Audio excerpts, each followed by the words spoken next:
Ne znam, vjerojatno postoji privatni bazen u Sesvetama. Možda u Adamovcu, ne znam. Ne. Ali, vi me terate da imam problema, ja neću imati problema, ne želim imati problema koji nema.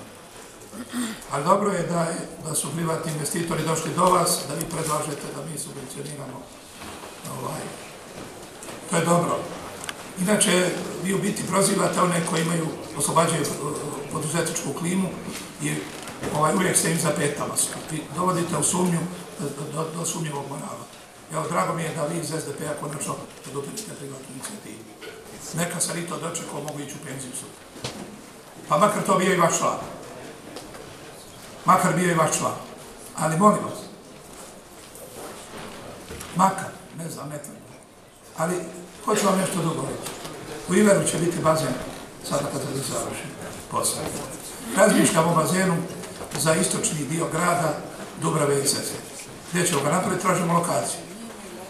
Kao što smo završili Svetice, kao što radimo projekt natkrivanja bazena na Šalati i vraćanja tenis terena na Šalati građana.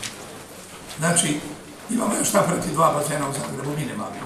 Jedan je na zapad, sjeverozapadnom dijelu grada, između Stenjerca, Vrapča i Španskog, i drugi je ovaj o kojem mi govorimo. Kucate na otvorena vrata.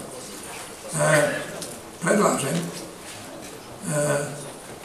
je tu gospodin Lović, nije Mila Jelić, u povjerenstvo da privremeno riješimo problem sa subvencioniranjem cijene za postojići bazen u Adamovcu. Ako na to mislite, ja ne znam drugi da postoji, na taj mislite bazen.